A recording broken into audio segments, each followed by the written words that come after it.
The Lord be with you. And with you. A reading from the Holy Gospel according to Luke. Glory to you, Lord.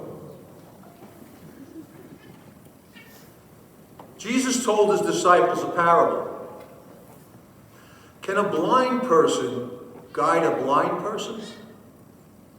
Will not both fall into a pit? No disciple is superior to the teacher, but when fully trained, every disciple will be like his teacher. Why do you notice the splinter in your brother's eye, but do not perceive the wooden beam in your own? How can you say to your brother, "Brother, let me remove that splinter in your eye," when you do not even notice the wooden beam in your own eye? You hypocrite. Remove the wooden beam from your eye first. Then you will see clearly to remove the splinter in your brother's eye. A good tree does not bear rotten fruit, nor does a rotten tree bear good fruit. For every tree is known by its own fruit. For people do not pick figs from thorn bushes, nor do they gather grapes from brambles. A good person out of the store of goodness in his heart produces good. But an evil person out of a store of evil produces evil. For from the fullness of the heart, the mouth speaks. The Gospel of the Lord.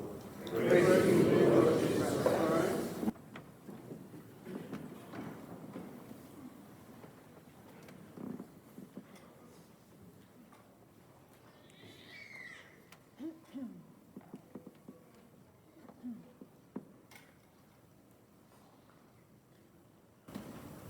While preparing for this Mass today, I came across a write-up by somebody on luck and unluck. He was talking about those we say are lucky and those who are unlucky. So the people who get up, they get a break in everything, whereas others do not. He says people cause their luck.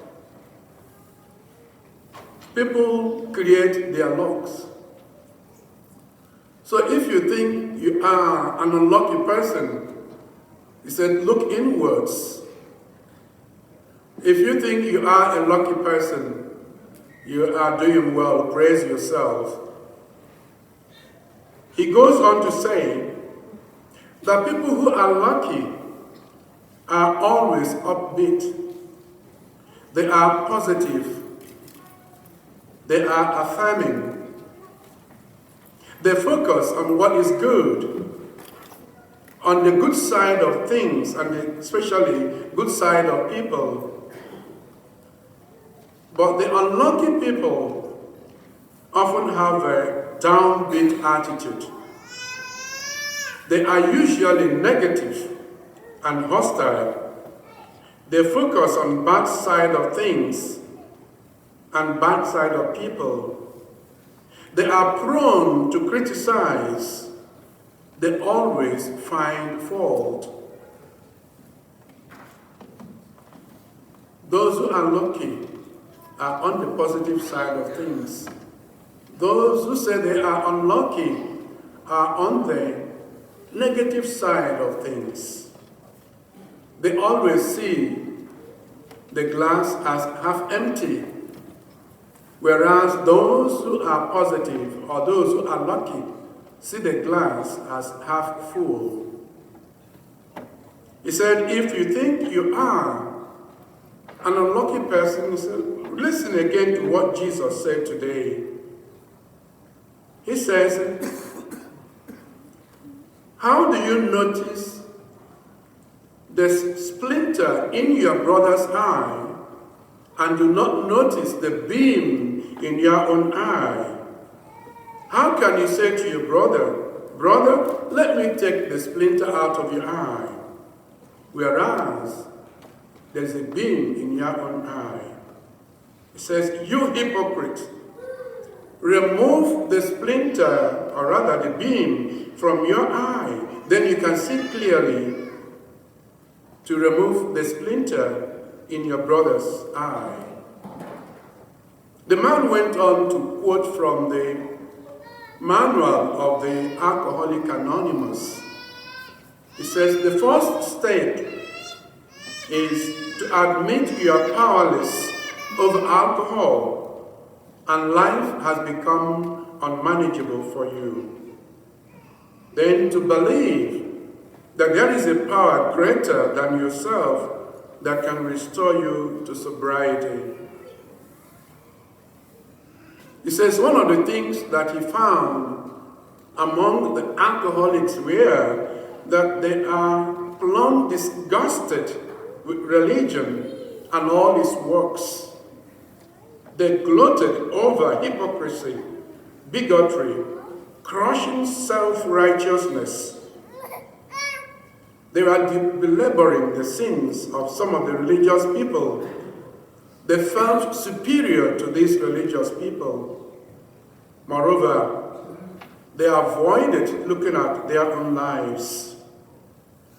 There's some of the shortcomings, the self-righteousness, the vainglory they notice in others are found in themselves. Says that's another way of saying what Jesus said. You hypocrite, remove the wooden beam from your eye, then you can see clearly to remove the speck from your brother's eye.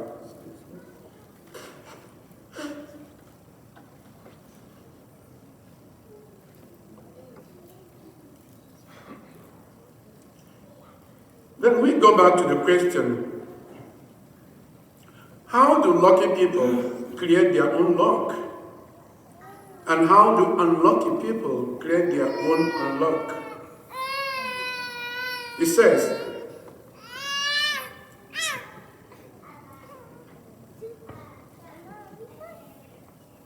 the lucky people attract good things because generally people do not want to be around those who are negative, those who are always criticizing, those who don't see the good part of things, those who are hostile.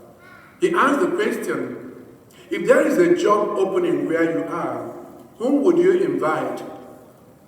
Would you invite someone you know is upbeat, positive, or would you invite a person you know is always gloomy, looking at the bad side of things, always ready to criticize and condemn, even you yourself who invites him or her to the job? Say people normally will invite those who are upbeat, who are positive.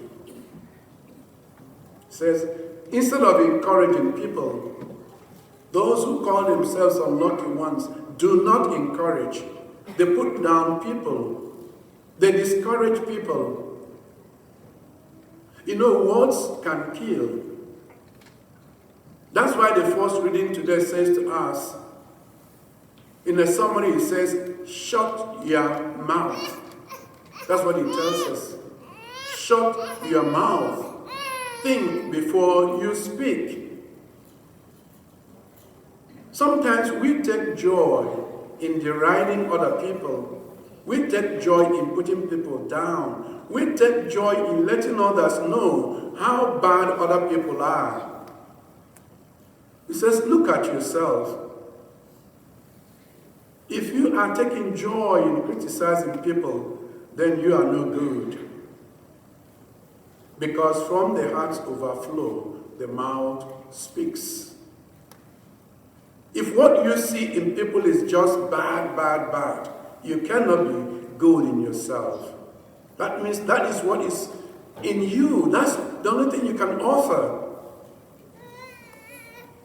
One of the things they taught us in the seminary was that if you go to report a fellow seminarian that he did something bad, they will write the person's name and write your name against it. The next time you report another person, they write his name and write your name. The third time your name appears, they will say to themselves, this person who sees only bad things in people, is there any good thing in him? They begin to question your vocation. They begin to question whether you can really be somebody to be entrusted with the lives of others. Since you do not see anything good in people, you only see bad. Our world will be a happier place and more productive if we take time to encourage other people, if we take time to lift people up, if we take time to appreciate even the little efforts that people make, instead of criticizing and criticizing and criticizing. He tells the story of a young man in the 1800s who lived in Britain. This young man grew up without his father. His father left very early in their lives. So this young man had to start working at the age of 10 or 11 to help the mother to pay the bills. He used to work in a warehouse. He would get up early in the morning around 5 a.m. and he would work for about 14 hours. One day he came back and told his mother, he said, I'm tired of this life. I want to end it all. I cannot continue. The mother said, no, you are a strong young man. You can do something. Don't give up. This young man remembered one of the teachers he had in school. Decided to write the teacher to say, I am tired of life. The teacher wrote back and said, you are a courageous young man. Remembering me. Remembering that I taught you in school, you are courageous. Do not give up. You are a success. Only it takes time to come. This young man ended up being one of Britain's best writers. His name is H.G. Wells. H.G. Wells. Some of us must have read some of his books. The encouragement of the teacher, the support of the mother made the best out of this young man. I want to tell you about two other people who had the same experience but different results. What do I mean by that? They were altar servers. One of them broke the crates, the little container we use in putting water and wine. One of them broke it. He said the pastor came to him and said, you are finished. You are no good. You cannot make anything out of yourself. You are useless. That boy grew up and became a pain in the neck in the world. That person was Adolf Hitler. The other one was also an altar server. He broke the crate as well. When the pastor saw it, he said, oh, forget about it. Things happen.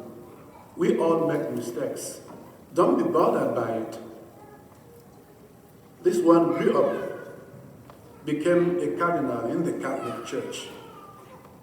Compare the two of them. What we say to people has the ability of raising them up or pushing them down. What we say of people has the ability of telling them they are alive or you are dead. What we say to people can help them or destroy them. Ask yourself, where do I belong? Ask yourself, where do I belong? I think our readings today give us the opportunity to look at our general attitude. Do we add joy or are we bearers of sorrow? When people encounter you, what do they go out with? How do they remember you? Will they say, this person lifted me up when I was falling? Or this person thought nothing of me? I regret meeting her. What I'm trying to say is, we have the power of life and death, not in our hands, but in our mouth. That's why parents are encouraged not to speak harsh words to their children when they are small, when they make mistakes, when they break the chinaware, when they pull down the tablecloth, when they break the glass. How do you react? In anger? To show them how angry you are? You display a lack of control, sometimes by hitting the little ones. You take out your frustration on them. Remember, whatever you say to them will remain with them for the rest of your lives. They may begin to believe that they are no good because you keep telling them they are no good. For a lot of them, they have to struggle to prove themselves that they are not what you, the parent, have told them, to make something of themselves. Think of the power of the mouth. They say God created the world by saying, let there be this, let there be light. You and I have the power also to create a good world or to create a bad world, depending on how we use our mouth. Be positive. Be a light bearer. Be an encouragement to others. Do not be negative. Do not be the bearer of darkness. Do not be the person that people avoid, but be the person that people can come to in their life's crisis. They can come to you to seek words of advice.